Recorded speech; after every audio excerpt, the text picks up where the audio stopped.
Nós estamos aqui conforme nós nos organizamos, né, para ministrar nesse momento aí uma palavra para a tua família, para o encontro da família nesse momento, né?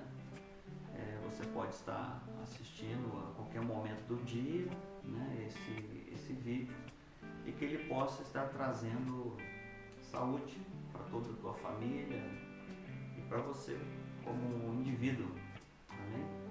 Então, o tema hoje desse nosso encontro, né, o tema da mensagem dessa noite, desse momento, né, é: o segredo da nossa força é a obediência a Deus. Então, por que nós chegamos nessa conclusão? Que o segredo da nossa força é a obediência a Deus. E eu quero contrastar a vida de Sansão a respeito desse tema. Olhando para a vida de Sansão, nós vamos olhar para esse tema, né? O segredo da nossa força é a obediência a Deus, tá ok? Então, o tema hoje, ele vai estar escrito aí, o texto é de Juízes, capítulo 13, versículo 1, tá ok? Então, nós vamos ler juntos, enquanto você está aí procurando, né, o texto bíblico. Juízes, capítulo 13, versículo 1, nós vamos ler alguns versículos para a gente poder desenvolver o nosso tema, ok? Então vamos juntos. Juízes, Antigo Testamento, né? É um livro histórico da Bíblia. Ele relata vários episódios, né, do povo israelita, e dentre eles a bonita história de Sansão, né, tão contada em tantas igrejas, em tantas escolas dominicais, para tantas crianças. É um homem conhecido por sua força, né, pela força que tinha por causa do Espírito de Deus que estava sobre ele. Então vamos iniciar a leitura, ok? Diz assim o texto: os filhos de Israel tornaram a fazer o que era mau aos olhos do Senhor, e por isso o Senhor os entregou nas mãos dos filisteus por 40 anos. Havia um homem em Zorá, da tribo de Dan, cujo nome era Manoá, cuja mulher era estéril e não tinha filhos. O anjo do Senhor apareceu a esta mulher e lhe disse: és estéril e nunca deste à luz, mas conceberás e terás um filho. Agora guarda-te, não bebas vinho, nem bebida forte, nem comas coisa imunda, porque conceberás e darás à luz a um filho. Sobre a cabeça dele não passará navalha, porque o menino será nazireu, consagrado a Deus desde o ventre de sua mãe, e começará a livrar Israel das mãos dos filisteus. Verso 6. Então a mulher entrou e disse a seu marido, um homem de Deus, cujo semblante era como de um anjo de Deus, extremamente impressionante, veio a mim. Não lhe perguntei de onde era, e ele não me disse o seu nome. Ele, contudo, me disse: tu conceberás e darás à luz a um filho.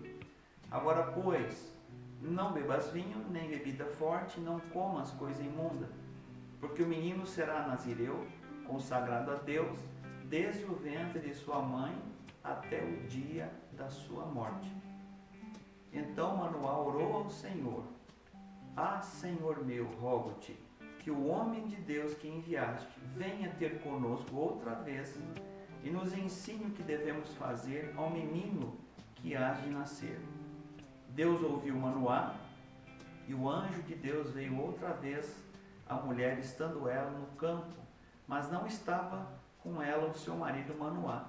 Apressou-se então a mulher e correu para dar notícia ao seu marido e lhe disse: ele está aqui, o homem que me apareceu outro dia. Então Manoá levantou-se e seguiu a sua mulher, e veio aquele homem e lhe disse: és tu o homem que falou a esta mulher? Ele respondeu: sou eu. Então disse Manoá: quando as tuas palavras se cumprirem, qual será o modo de viver do menino e o seu serviço? Respondeu o anjo do Senhor a Manoá: de tudo quanto eu disse à mulher, se guardará ela. De tudo o que procede da videira não comerá, nem vinho, nem bebida forte beberá, nem coisa imunda comerá. Tudo quanto lhe ordenei guardarás. Então Manoá disse ao anjo do Senhor: fica conosco, para que preparemos um cabrito. O anjo do Senhor, porém, disse a Manoá: ainda que eu fique, não comerei do teu pão, mas se fizeres holocausto ao Senhor, oferecerás. Manoá não sabia que era o anjo do Senhor. Perguntou Manoá ao anjo do Senhor: qual é o teu nome, para que, quando se cumprir a palavra, te honremos? Respondeu ele: por que perguntas pelo meu nome? Ele é maravilhoso. Então Manoá tomou um cabrito com a oferta de cereais e os apresentou sobre uma rocha ao Senhor. E o Senhor fez maravilha enquanto Manoá e sua mulher o observavam. Subindo a chama do altar para o céu, o anjo do Senhor subiu nela. Vendo isso, Manoá e sua mulher prostraram-se com o rosto em terra.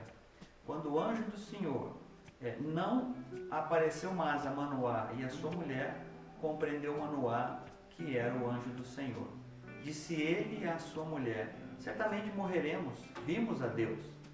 A sua mulher, contudo, respondeu: se o Senhor nos quisera matar, não teria recebido da nossa mão o holocausto e a oferta de cereais. Não nos teria mostrado tudo isso, não nos teria deixado ouvir tais coisas nesse tempo.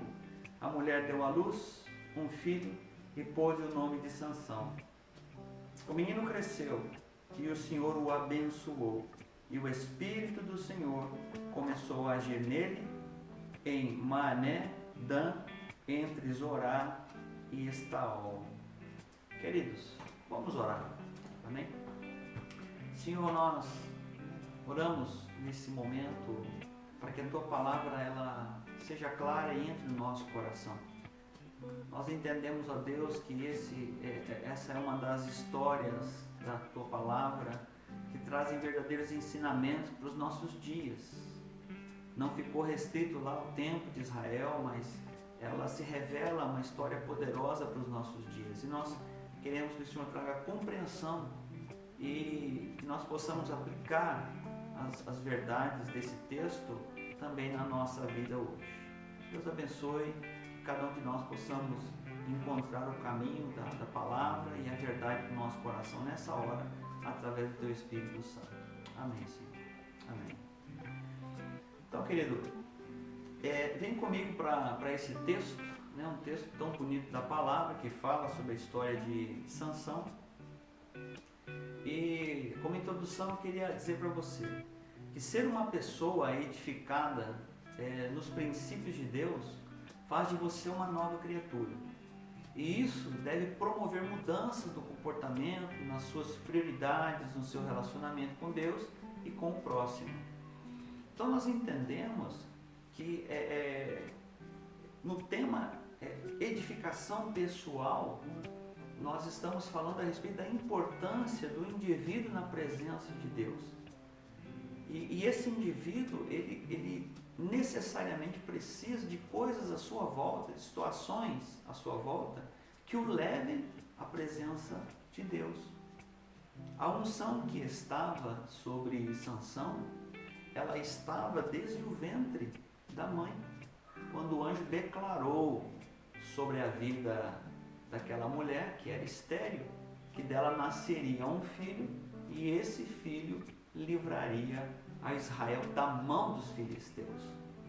Então, o que fica claro para a gente, né? No versículo 1, nós observamos algo, que o povo de Israel, ele havia desobedecido a Deus.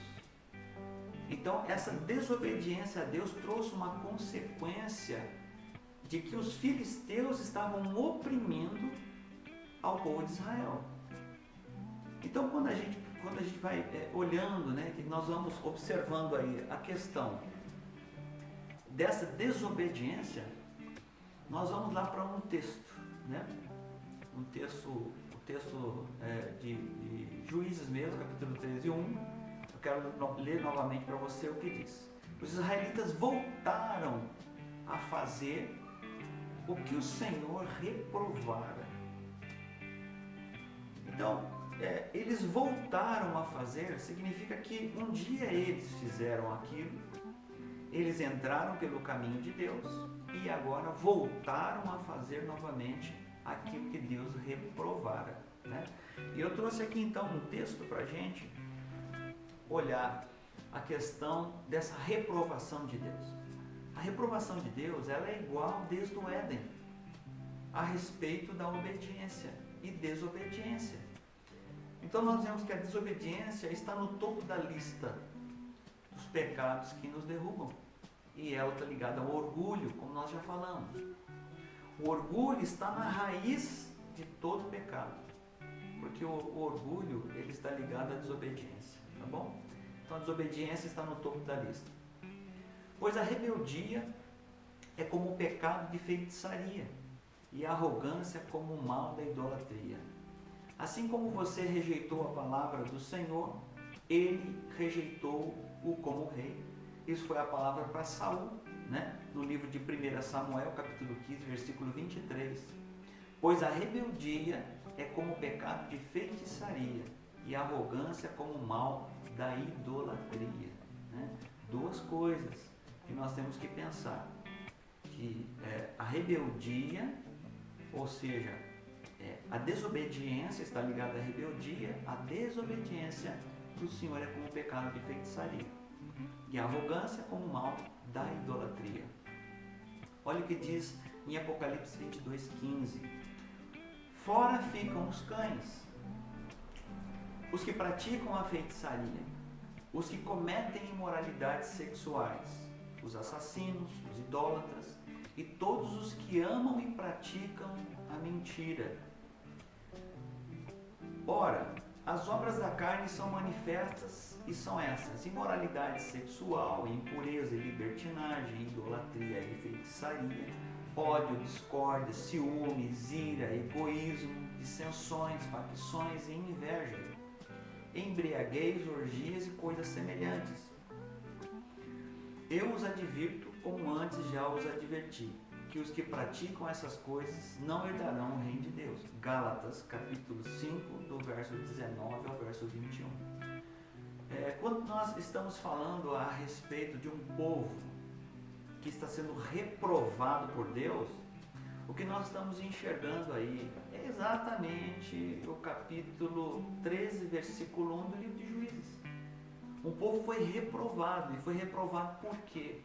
Porque esse povo estava voltando às suas práticas antigas, era a idolatria, enfim, era toda a perversidade, era a questão dos pecados da sexualidade. Então esse era um problema sério que estava acontecendo com o povo de Israel, novamente, no tempo em que os juízes estavam coordenando o povo. Tá ok? Então vem comigo. Primeira coisa, que quando nós olhamos o texto da história de Sansão, Sansão foi separado por Deus para ser um juiz como um nazireu. O nazireu era uma pessoa separada por Deus, e o que essa pessoa separada por Deus ela tinha que ter como característica? Ela não poderia tomar bebidas fermentadas, a partir do vinho e outras bebidas fortes. Ela não poderia tocar em nada imundo, nenhum cadáver, nada que fosse impuro, considerado impuro. Ela não deveria colocar as suas mãos, não deveria tocar. E um terceiro item é que o seu cabelo não deveria ser cortado, né? Não deveria se colocar navalha na sua cabeça. Então, Sansão, quando o anjo do Senhor apareceu e estabeleceu que ele seria separado, eu quero fazer aqui uma ligação dessa separação de Sansão para o serviço de Deus e trazer uma contextualização para os nossos dias. Você também foi separado por Deus para cumprir a obra e a vontade de Deus. Então nós temos que entender essa semelhança de um homem que foi chamado para servir e você agora chamado também para servir. E o seu chamado está aí dentro do Novo Testamento. Nós vemos em Mateus, Marcos, Lucas e João. Mas em 1 Pedro 2,9 é uma revelação forte para nós, que diz assim: vocês, porém, são geração eleita, um sacerdócio real, vocês são nação santa, povo exclusivo de Deus, para anunciar as grandezas daquele que vos chamou das trevas para a sua maravilhosa luz. Então, quando nós olhamos para a história de um nazireu separado por Deus, dentro dessas características da época, né, que era um voto que era feito, né, para que aquela pessoa fosse dedicada à obra de Deus ou dedicada ao Senhor, entregue ao Senhor absolutamente. Hoje nós não fazemos o voto nazireu, mas nós entregamos a nossa vida toda ao Senhor, né, e Ele passa a ser o dono da nossa vida. Então nós o servimos e entendemos que temos uma ligação com Ele por causa de Jesus Cristo. Então, Jesus Cristo, Ele faz a ligação de novo ao Pai e nos sela, nos marca como seus.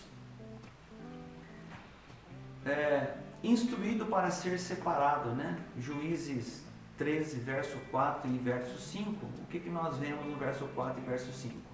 Todavia, tenha cuidado de não beber vinho, nem outra bebida fermentada, e não coma nada impuro.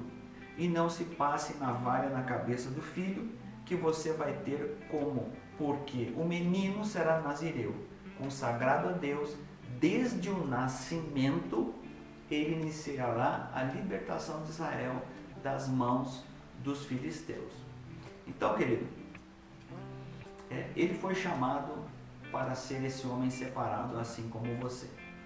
Quando nós lemos aí no versículo 24 e 25 do capítulo 13 mesmo, né? Verso 24 e verso 25, ele diz o seguinte para nós, o texto: a mulher deu à luz a um menino e pôs-lhe o nome de Sansão. Ele cresceu e o Senhor o abençoou. Guarde esse termo, e o Senhor o abençoou. Ele nasceu e o Senhor o abençoou. O verso 25: e o Espírito do Senhor começou a agir nele, quando ele se achava em Mané-dan, entre Zorá e Estaol, que são duas regiões, né? Então, a bênção do Senhor estava sobre ele, e o Senhor começou a agir nele, assim como o Senhor faz conosco, né? Quando nós estamos na presença dele, nós também somos usados, nós também somos separados por ele. Deus o deixou, nós vemos aí em Juízes mesmo, capítulo 16, no verso 20. Nós observamos aí que no texto já de Juízes, no verso 16, 20, nós vemos que Sansão, ele perdeu a unção de Deus. Nós não lemos o texto, né, diretamente, mas lá no capítulo 16, verso 20, nós vemos que o Senhor deixou Sansão. Ele abandonou Sansão em função de algumas coisas que Sansão cometeu durante a sua jornada. Nós vemos que Sansão, ele bebeu, algo que não era lícito a ele como nazireu. Ele matou um leão. Nesse capítulo 16, nós vemos que ele matou um leão. E quando ele estava voltando ao acampamento filisteu, formou-se dentro desse leão, dessa carcaça desse leão, uma colmeia, né, de abelhas. E ele comeu desse mel, né, desse mel. Trouxe para sua casa, seus pais comeram, mas ele não comentou nada sobre isso. E tocar naquele animal, numa carcaça de um cadáver, era algo imundo para eles, né? Qualquer tipo de cadáver. E na sequência, nós vemos que ele, quando teve o seu relacionamento com a Dalila, ele passou a viver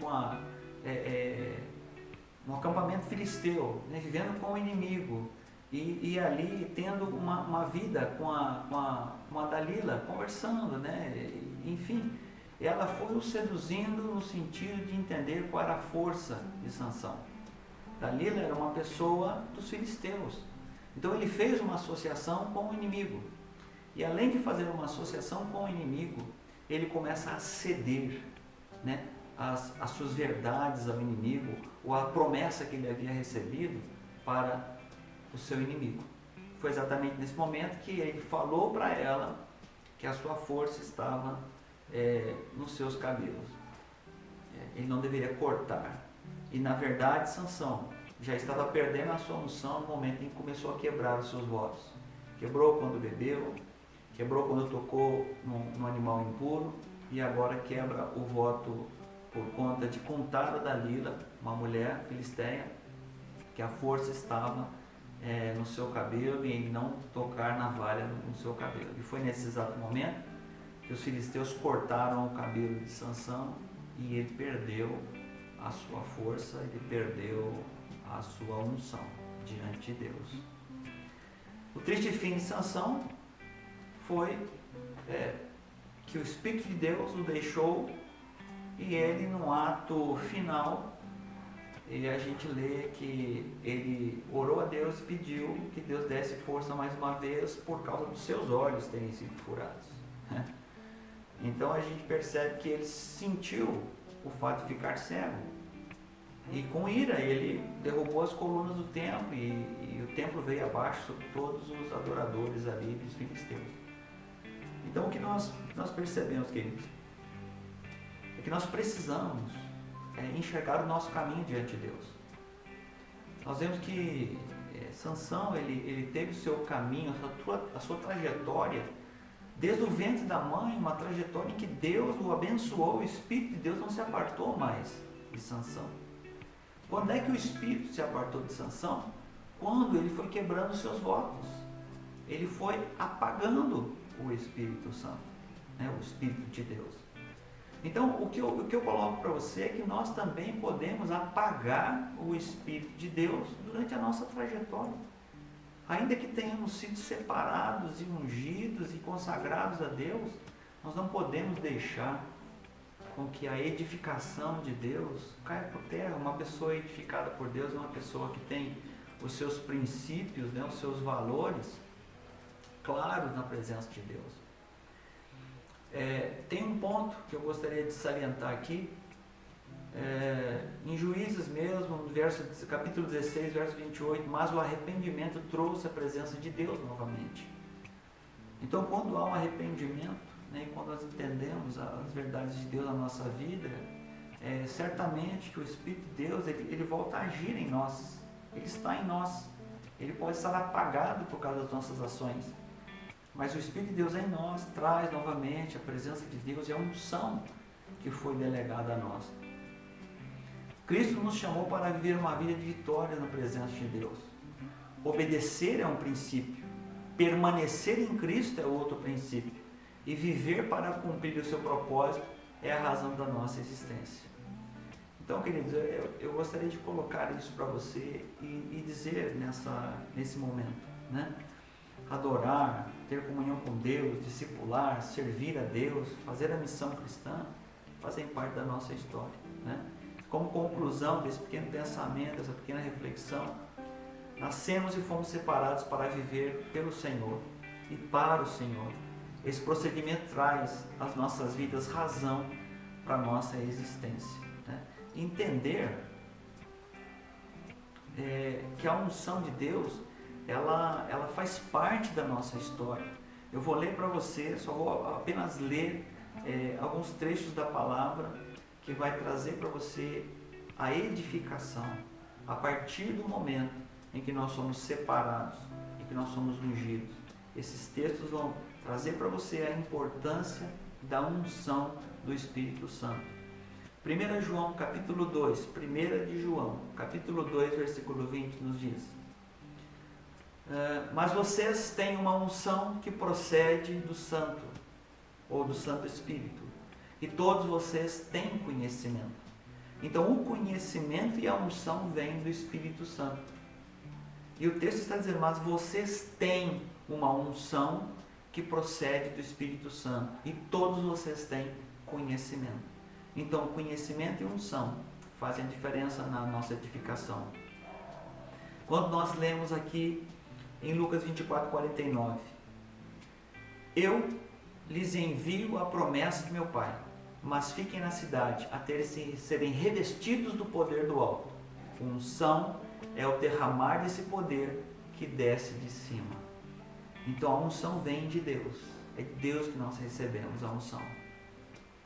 Atos capítulo 2, versículo 39, está escrito: pois a promessa é para vocês, para os seus filhos e para todos os que estão longe, para todos quantos o Senhor, nosso Deus, chamou. A unção é para você, é para os seus filhos e para as pessoas que estão longe e para todos que Deus chamou para o louvor da sua glória. Amém? Dito essas coisas, consideramos agora que receber a unção do Espírito Santo exige algumas coisas de nós. Primeiro, ser um cristão ou ser crente em Jesus Cristo. Buscar e obedecer a Deus e desejar essa unção. Você deve ter grande fome e sede pela unção do Espírito Santo e pedir a Deus em oração por essa unção. Deus te abençoe, que você possa pegar essa pequena reflexão e meditar junto com a sua família. Você foi chamado, escolhido, separado por Deus, você tem conhecimento, você tem unção, você tem tudo para ser um cristão vencedor, uma pessoa vencedora. Deixa Deus atuar através da sua vida, deixa Deus te usar através do Espírito Santo. Amém? Então, um forte abraço, Deus te abençoe, em nome de Jesus. Até mais.